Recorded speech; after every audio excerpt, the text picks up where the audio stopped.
Bismillahirrahmanirrahim. Assalamualaikum warahmatullahi wabarakatuh. Selamat sejahtera buat semua sahabat-sahabat. Okay, Alhamdulillah kita bertemu lagi dalam kelas mengaji tulis tesis. Okay, kita dah sampai ke bab yang keempat ataupun bab analisis dalam penyelidikan. Okay, untuk hari ini kita masuk topik yang pertama. So, perbincangan lebih kepada konteks deskriptif ataupun analisis deskriptif. Jadi kita ada melibatkan beberapa slide. Kalau ikut total ada 38 slide untuk perbincangan dalam analisis deskriptif. Okey, untuk dalam bab ni, selain daripada slide, pakcik akan bagi data. Okey, data. Okey, untuk pengetahuan semua, untuk data itu pakcik ambil daripada satu buku yang daripada terbitan UUM, Universiti Utara Malaysia. So dalam tu data tu boleh diambil daripada website penerbit UUM. Jadi kita boleh pergi ambil data daripada buku tu. Sebenarnya untuk faham buku tu, kita boleh melihat data yang kita boleh download daripada penerbit Universiti Utara Malaysia. Okey, nanti data itu pakcik upload daripada UUM ataupun pakcik bagi link. Korang boleh ambil data itu dan boleh merujuk buku itu. Nanti pakcik share cover depan buku tu supaya kalau siapa-siapa berminat untuk dapat buku tu, boleh beli buku tu. Okey. Tapi secara asas dia pakcik hari ni nak bincangkan deskriptif supaya dalam bidang sains, bidang engineering, social science, tak kisahlah pendekatan penyelidikan di kuantitatif dan kualitatif, dua-duanya adalah persesuaian. Okay, ini very basic lah. Kalau kata matematik yang very basic, deskriptif ni tak nak pakai software pun tak apa. Boleh guna kalkulator saintifik, boleh gunakan kalkulator handphones, boleh gunakan dekat Excel. Okay, cuma sebelum tu kita kena faham apa yang dikatakan sebagai analisis deskriptif. Okay, analisis deskriptif yang berkaitan dengan ukuran ataupun ringkasan yang berkaitan merujukkan keterangan. So keterangan tu yang masukkan description lah. So bila kita mengumpul data, bila kita kumpul, kita susun dan bila kita analisis, dan dapatan tu dapat dalam bentuk secara direct. Dapatan tu kita boleh nampak, oh ni result dia. Contohnya lah kan, kalau kita kira katalah dalam tu tak berapa ramai dekat situ. Kalau kita kira, kita dapat satu kuantiti iaitu 400 orang. Okey, ramai orang datang ke pasar hari ni, 400 orang. Kemudian kita hitung keesokan dia pula, lagi ramai, okey, 600 orang. Jadi bila dalam deskriptif kita boleh measure, okey, rupanya hari Sabtu 600 orang, hari Jumaat 400 orang. Jadi kita boleh buat sedikit analisis mana ada peningkatan sebanyak 200 orang dari segi hari yang berlainan. Begitulah maksudnya deskriptif. Maksudnya boleh jadikan satu pengukuran yang boleh dinilai. Kita kata penilaian mudah dengan menggunakan assistant tools yang ada, kalkulator, Excel dan sebagainya. Termasuklah software yang biasanya friendly untuk pengajian sebegini adalah penggunaan SPSS. Okey, SPSS ni satu kelebihan seperti mana yang pakcik jelaskan hari itu. Ada slide perkongsian perisian dalam analisis penyelidikan. Selain daripada popular, dia friendly kerana banyak kategori analisis daripada yang kecil ke hingga besar. Dari segi data yang kita ada, kalau kita boleh kumpul data, macam-macam kita boleh analisis seperti mana keperluan kita lah bagi menjawab research questions. Okey, oleh itu kesimpulannya mesti merujuk kepada sampel. Jadi apa saja data yang kita kumpul dan kita rekod untuk analisis, dia adalah bergantung kepada sampel. Maksudnya jumlah sampel yang kita dapat. Daripada jumlah sampel itulah data yang kita dapat dan kemudian kita analisis. Dengan kata lain, merangkum data dan menerangkan ciri-ciri sampel. Okey, ini biasalah ciri-ciri sampel. Contohnya kita boleh measure atau menghitung atau mengira purata, julat, sisian piawai, kekerapan, kemudian taburan peratusan, jumlah peratus.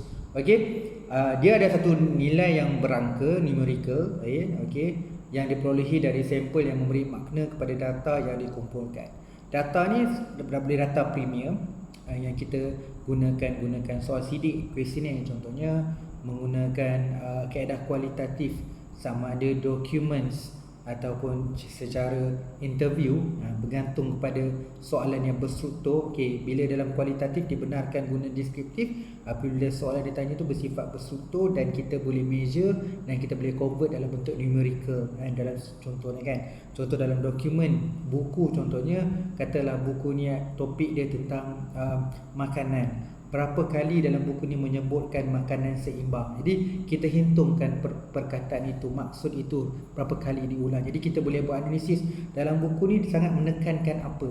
Jadi kita menggunakan istilah pengukuran analisis deskriptif untuk mendapat atau mencari jawapan itu. Okey. Jadi pakcik tunjukkan satu contoh berdasarkan tadi pakcik bagi contoh buku tadi. Di sini tak ada pula pakcik buku tu. Jadi pakcik snapshot, pakcik share dekat grup WhatsApp kita dalam kelas mengaji tulis tesis. Nanti pakcik letakkan gambar tu. Buku ni terbitan UUM. Buku tu tak silap saya kalau harga dia RM56. Buku tu bagus untuk asas lah kan? Jadi bila kita nak buat exercise, dekat slide ni pakcik referkan satu contoh sebab kita kena buat sedikit lah. Kalau siapa yang nak buat practically, nak buat hands on, boleh ambil data tu, kemudian buat ikut step by step, nanti you akan dapat jawapan. Jadi slide pakcik ni dah ikut step by step itu. Okay, jadi bila you masuk data, you ikut je aturan yang pakcik sebut, you akan dapat jawapan dia. Okay, jadi just through tu slide pakcik ni nampak macam dia agak macam hands on sikit. Okay, tak apa, pakcik cuma nak berjelaskan maksud deskriptif tu sendiri. Tapi kalau siapa nak buat exercise, boleh gunakan data tu untuk buat exercise.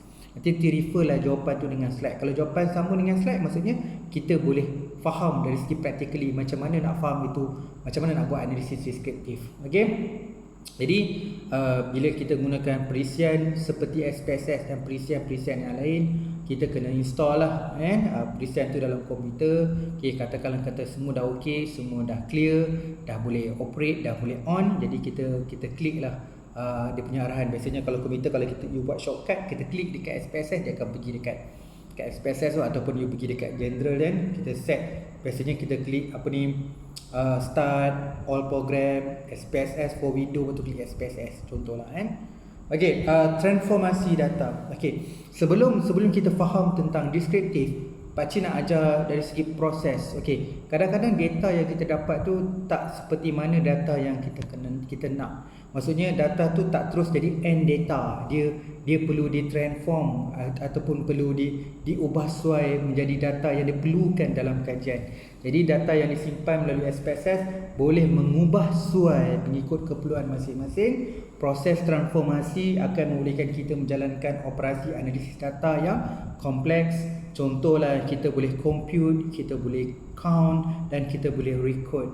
Okey, ini ada perkara-perkara yang kita boleh buat dalam menggunakan perisian. Contoh kat sini pakcik bagi dummy SPSS, di mana SPSS keupayaan itu mengubah data mengikut keperluan dalam analisis kita. Jadi untuk kita transform data, contoh pakcik bagi kat sini adalah compute. Okey, compute akan membolehkan kita menghasilkan variable yang baru melalui operasi manipulasi beberapa variable yang sedia ada dalam file SPSS. Itu data kita lah, merujuk pada sampel dan data yang kita perolehi. So kita akan guna, kita buka perisian SPSS, kita akan buka SPSS.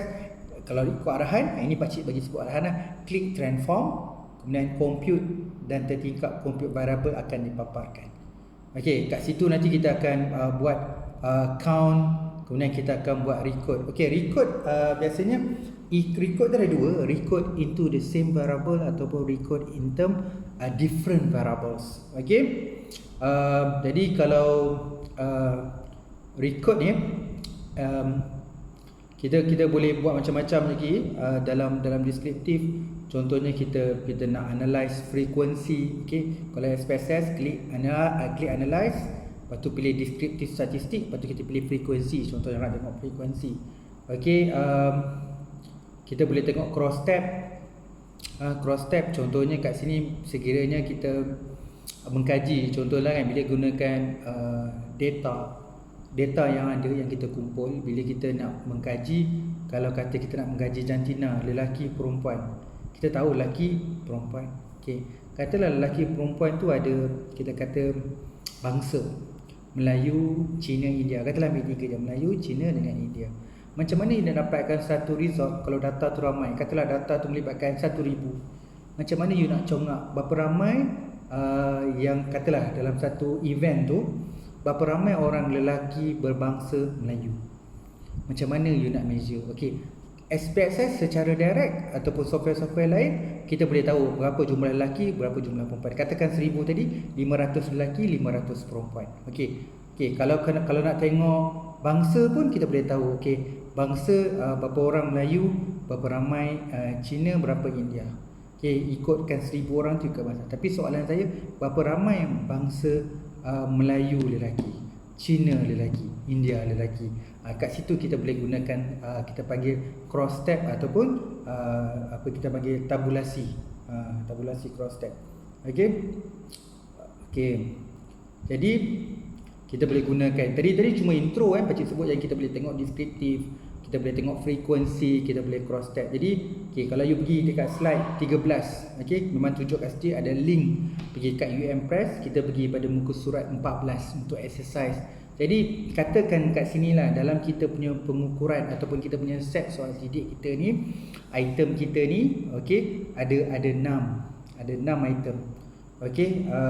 Sorry, kat sini kita ambil 5 item. Sorry, again 6 item. Kalau ikut contoh dia ada 6 item. Katakanlah nama pengukuran kita nak buat tu adalah nama dia quality. Quality. Bila sebut quality, kita ada 6 soalan. So kita short formkan dia, soalan satu jadi Q1. Sebab topik dia adalah quality. Quality Q1, Q2, Q3, Q4, Q6. Kita ada Q1 sampai Q6. So kita nak tengok jadi item-item ni. Tapi kan dalam soal sidik pernah tak kita jumpa bila soal sidik tu bercampur positif dengan negatif. Positif dengan negatif. Jadi soalan tu kena neutralkan. Jadi bila kita neutralkan, kita boleh laksanakan yang tadilah arahan awal dalam SPSS melakukan record. Kita tak boleh campurkan soalan kita. Contohnya soalan bersifat positif. Saya suka pergi ke sekolah. Itu maksud soalan positif. Secara umum ramai orang topik ni tentang pasal pendidikan. Jadi semua orang suka pergi ke sekolah. Ataupun kalau soalan negatif, saya suka tidak hadir ke sekolah. Itu soalan negatif. Jadi dalam satu set tu bercampur soalan positif dengan soalan negatif. Jadi yang soalan negatif tu diterbalikkan. Dia macam mirror. Katalah kita pakai Likert scale 5. Apa yang dimaksudkan mirror? Kalau kata saya suka tidak hadir ke sekolah, tu soalan negatif. So ada orang tanda 4. Kalau 4, mirror dia berapa? Mirror dia adalah 2. Saya baca cerita. Kalau 1, mirror dia 5. Kalau 2, mirror dia 4. Kalau 3. Kalau 2 dengan 4. Kalau 1 dengan 5. Dia terbalik. Jadi sebenarnya jawapan dia 2, bukan 4. Contoh dia kat situ, namanya kita buat record. Dalam contoh ni, dalam yang slide pakcik bagi ni, muka surat 14, katalah topik yang kita nak cover sekarang quality, ada item sebanyak 6, item 2, 4, 6. Maksudnya kita ada 6 tadi, 1, 2, 3, 4, 5, 6. Item 2, 4, 6 adalah berunsur soalan berbentuk negatif. Jadi kita kena positifkan. Jadi kita terbalikkan je nanti.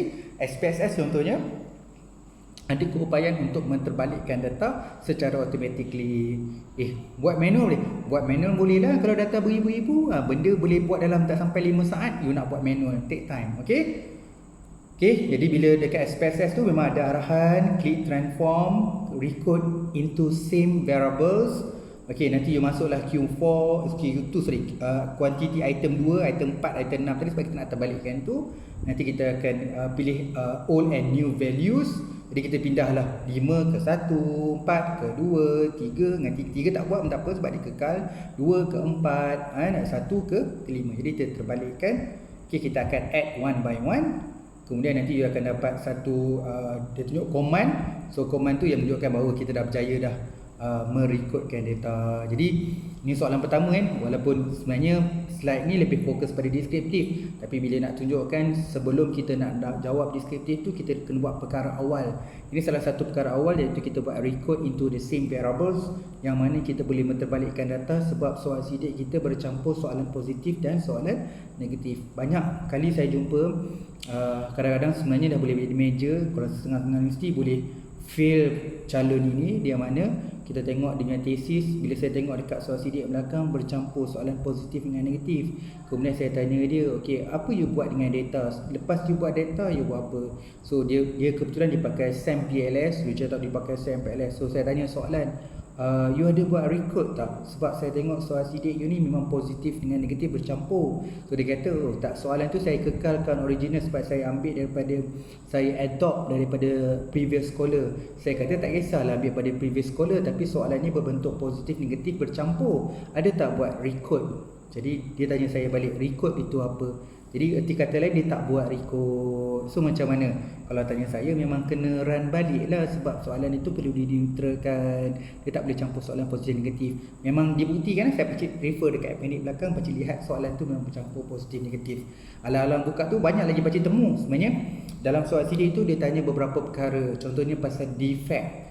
Defect, lepas tu ada cerita pasal waste, pembaziran.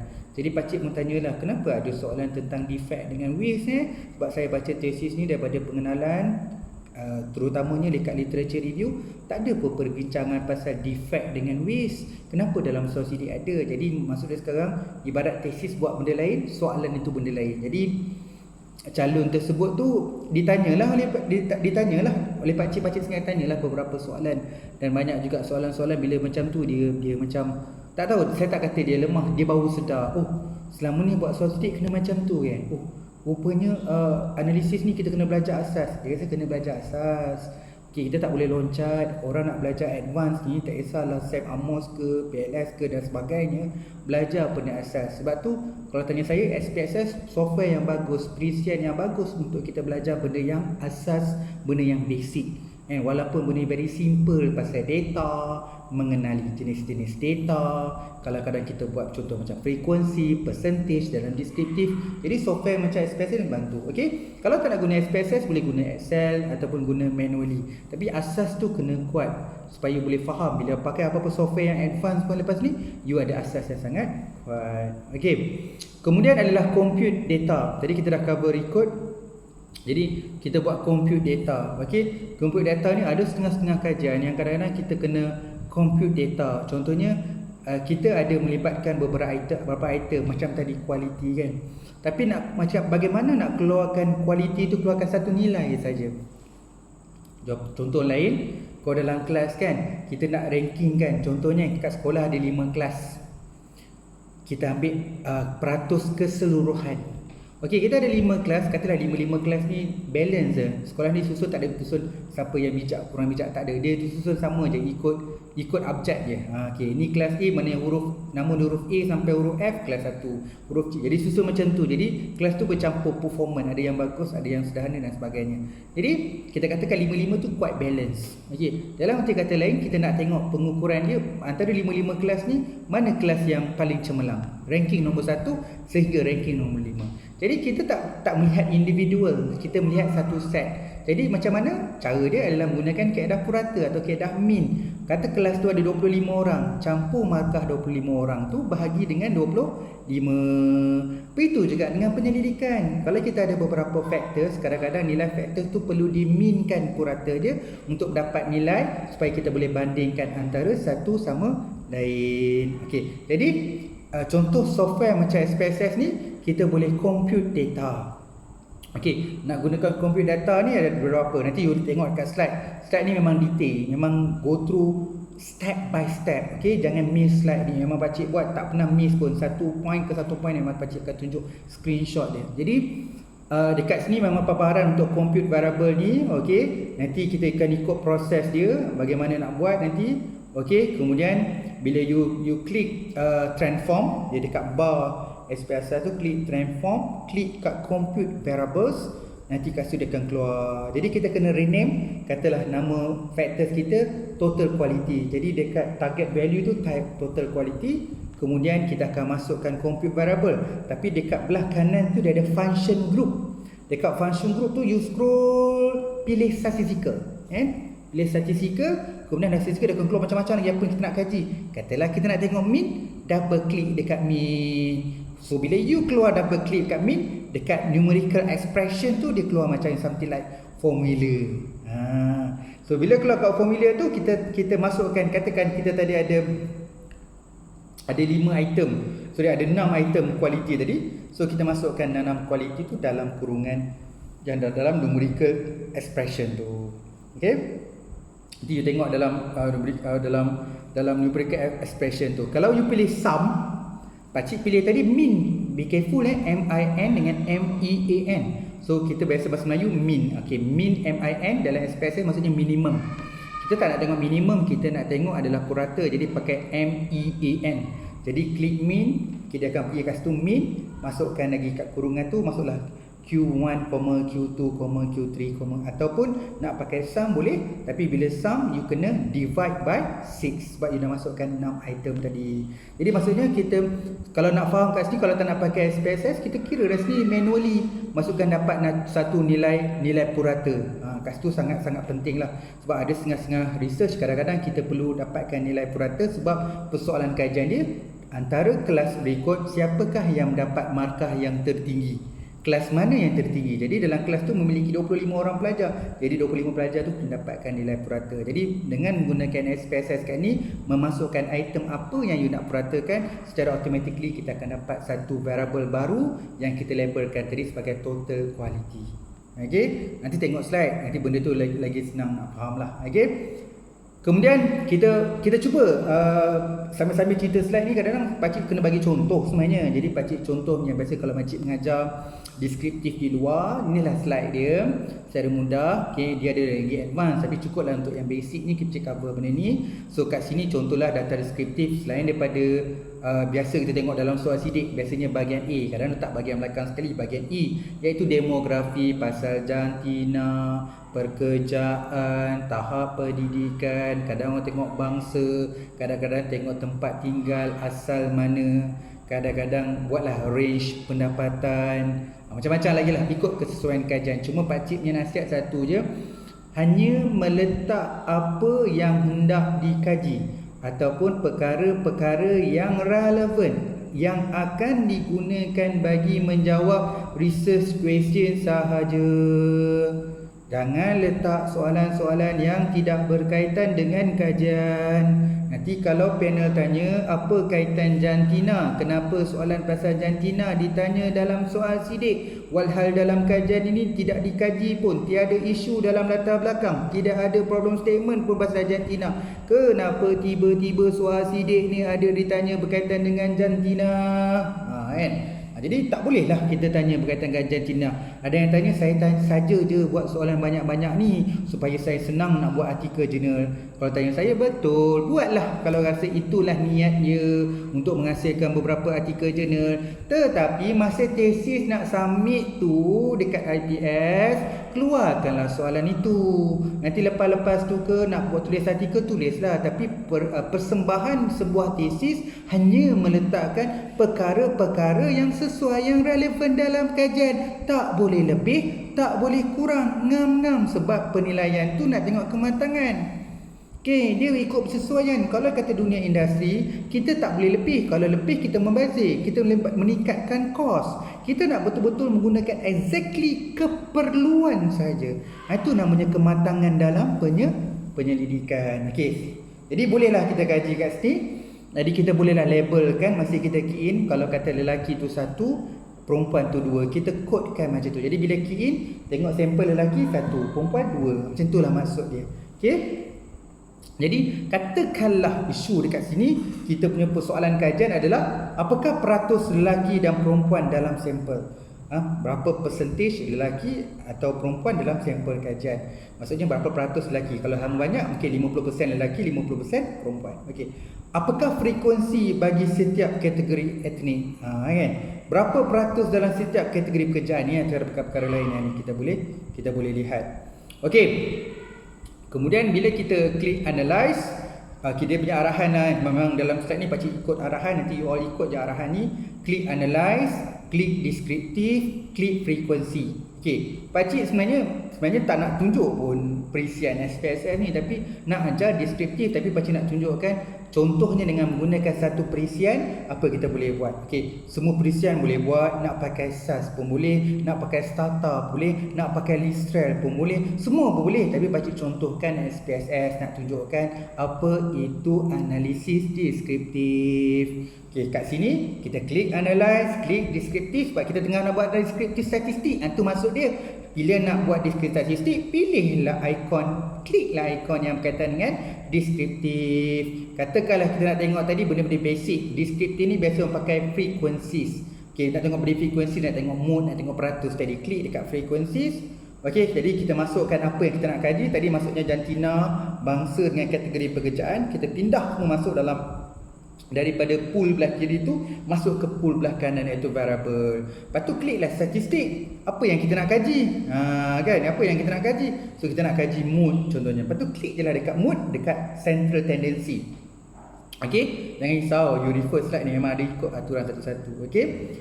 Kemudian tara, semudah gitu result dah keluar. Jadi kita tahulah, oh kalau kata sampel kita 118, kita dapat tahu yang lelaki ada 56 orang, yang perempuan 62 orang. Tak payah kira. Yelah, sebab you dah kira mood tadi, dia beritahu jumlah, frekuensi dia, lelaki 56, perempuan 62. Bila sebut klik mood, dia keluar peratus juga. Jadi peratus dia, lelaki 47.5%, perempuan 52.5%. Senang tak? Itulah adanya perisian memudahkan kita mendapat dapatan yang cepat. Banyak dalam kehidupan kita, bukan dalam penyelidikan sahaja. Apa saja, kalau you ada data daripada sampel yang you perolehi, you boleh tahu berapa nilai frekuensi dan peratus dia. Dalam kes tadi hanya klik dekat frekuensi, lepas tu klik dekat mood. Jadi kita boleh tahu berapa jumlah frekuensi dan juga kita dapat tahu peratus dia. Jadi kat sini kita bolehlah tambah sikit apply. Ini menunjukkan berapa bilangan sampel perempuan lagi besar daripada lelaki. Perempuan 62, lelaki 56. Kalau ikutkan perbezaan, terdapat perbezaan seramai 6 orang. Kalau peratus, kalau 52 dengan 75 tu, kata ada perbezaan sebanyak lebih kurang 5%. Dekat situ contohnya. Jadi kelebihan kat sini, bila kita gunakan kaedah deskriptif, gunakan perisian dengan ringkas, dengan cepat dan mudahnya, kita dapat satu nilai, termasuk nilai peratus. Okey, begitu juga dengan bangsa. Kita tahu kat sini, kalau dapatan ni menunjukkan nilai adalah, kalau kat sini pakcik ringkas, nanti awak tengoklah kan. Pakcik bukan nak buat penyelidikan, pakcik nak cerita deskriptif je. Jadi Melayu 43.2%, Cina 20.3, 12.7. Ni tidak cerita apa-apa tinggi Melayu Cina, tak. Ini contoh kajian. Sesuatu kajian tu, dalam apa-apa kajian pun, bila tengok sampel bangsa Melayu lebih tinggi daripada bangsa-bangsa lain. Okey, kemudian tadi ada kategori pekerjaan, ada kat sini ada 10 kategori pekerjaan, termasuk yang ke-10 penganggur. Okey, jadi kat sini kita tengok paling ramai sekali profession atau jenis pekerjaan yang paling tinggi adalah perubatan, iaitu 16.9%.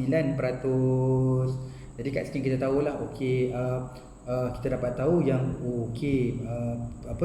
kerja bahagian perubatan merupakan profession yang tertinggi dalam sampel ni. Okey, kalau ada banyak macam ni 10 sebenarnya, kita boleh buat graf. Okey, kita akan boleh buat graf, maksudnya dalam SPSS boleh ada macam bacat. Jadi kat bacat tu kita boleh tengok jenis-jenis pekerjaan tadi. Kalau 10 jenis pekerjaan tadi, pekerjaan mana yang paling tinggi. Jadi biasa dalam pelaporan, dalam report, kita tak tunjuk dalam table. Kalau dalam akademik ialah table graf, tapi biasanya dalam report industri kita nak keluar dalam bentuk graf. Jadi boleh gunakan software seperti SPSS ni nak keluarkan graf. Okey, graf ni sebenarnya yang paling lawa dekat Excel lah, tapi kalau kata just nak one touch daripada SPSS pun boleh keluarkan graf. Okey, kemudian kita buat ujian tabulasi silang, okey, ataupun nama dia cross tab yang baca sebut. Tadi kalau tengok tadi, satu output untuk bangsa, satu output untuk lelaki dan perempuan jantina. Bila sebut cross tab ni dapat keluarkan lebih, contohnya 2. Soalan dia, berapa ramai lelaki berbangsa Melayu? Jadi kita tak boleh gunakan frekuensi mood tadi, kita kena gunakan analisis seperti cross tab. Masih lagi dalam software yang sama. Jadi kelebihan dalam SPSS ni boleh menilai atau buat analisis macam-macam jenis apa yang kita nak kaji. As long kita ada data, kita boleh analisis. Jadi kalau nak buat cross tab ni, klik analyze, klik descriptive statistik, pilih cross tab. Tadi descriptive statistik, pilih frekuensi. Kat sini kita pilih cross tab. Jadi tengoklah apa yang kita nak cross tab. Kita nak tengok tadi jantina dengan bangsa kan. Masukkan jantina dalam row, masukkan kolom dalam bangsa. Boleh tak terbalik? Tak ada masalah. Tukar pun tak apa. Bangsa dalam. Jadi dalam table nanti dia akan susulan siapa duduk dekat row, siapa yang duduk kat kolom. Ini tak ada isu kat sini. Okey. Kemudian klik OK. Okey, nanti dapatlah nilai cross tab tu. Dapat tahu lelaki Melayu ada 5 orang, lelaki Melayu Cina 22 orang, lelaki India ada 13 orang. Jadi kita tahu lelaki paling ramai adalah daripada Chinese, daripada Cina, bangsa Cina.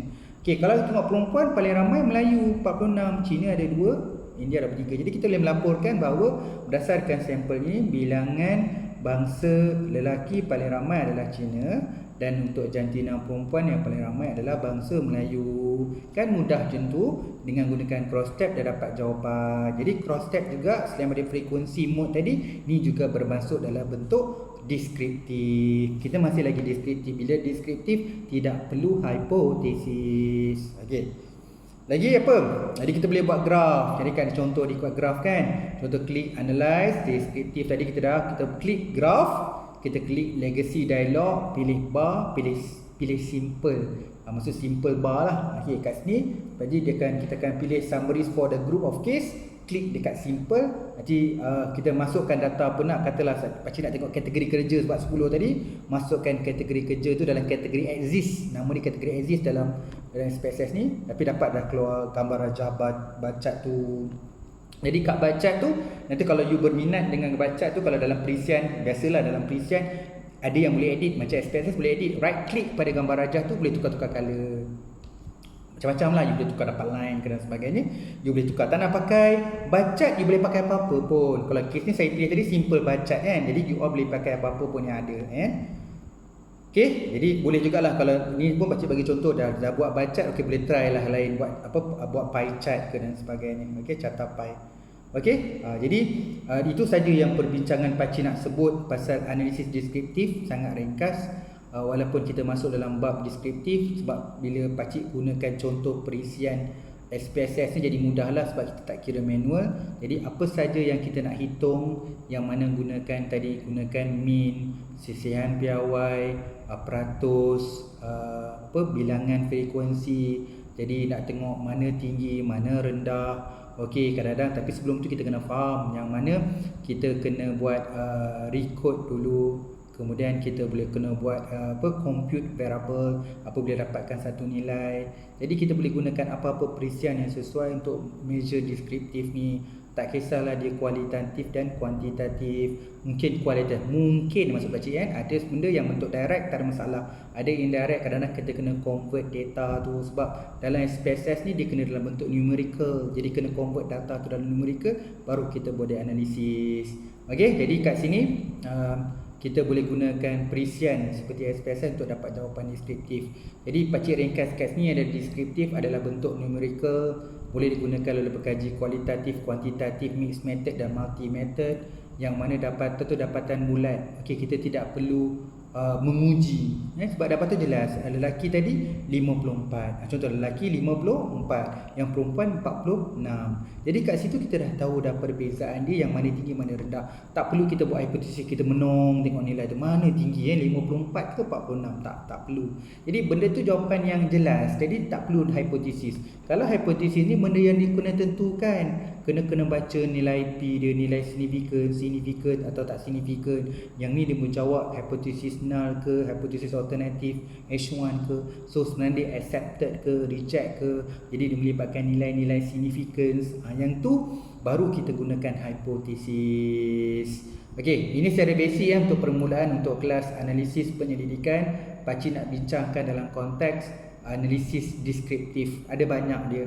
Okey, untuk kelebihan dalam slide ni nanti pakcik bagi juga dekat grup WhatsApp nanti adalah soalan pula apa tu?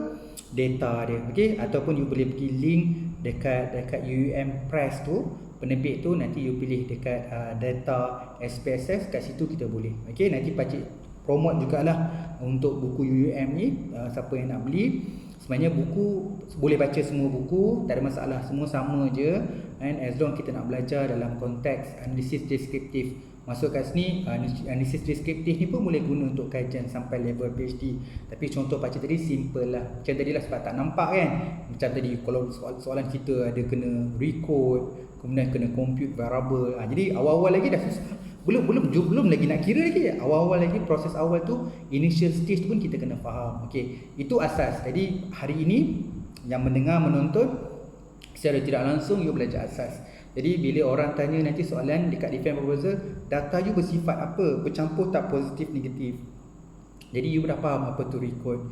Bila orang cerita compute, jadi data tu you dah susun tak dalam bentuk keperluan dalam analisis. Kalau dalam keperluan analisis, contohnya nak buat korelasi, nak buat regresi, contohnya lah nak tengok kesan dan sebagainya, data kena compute dulu, dapat satu nilai purata atau nilai mean sebelum kita boleh menjawab sama ada hubungan ataupun ada pengaruh atau ada kesan. Itu saja daripada perkongsian Pak Cik secara ringkas supaya kita boleh faham apa itu analisis deskriptif, supaya kita sambung lagi untuk kelas akan datang untuk analisis-analisis yang lain dalam kuantitatif, dan kita akan bincang juga nanti analisis-analisis dalam kualitatif untuk komplitkan dalam bab ni supaya kita boleh memahami analisis. Okey, pandangan Pak Cik sekarang ni nak meningkatkan kefahaman. Jadi bila you ada objektif dan research question, kita dah tahu macam mana nak buat LR, kita dah fahami metod apa yang sesuai dalam kajian dan bagaimana nak guna analisis. Jadi analisis apa yang sesuai dalam kajian. Jadi you take note and you tahu yang ni aku kena buat, aku kena learn, yang ni aku kena buat macam ni.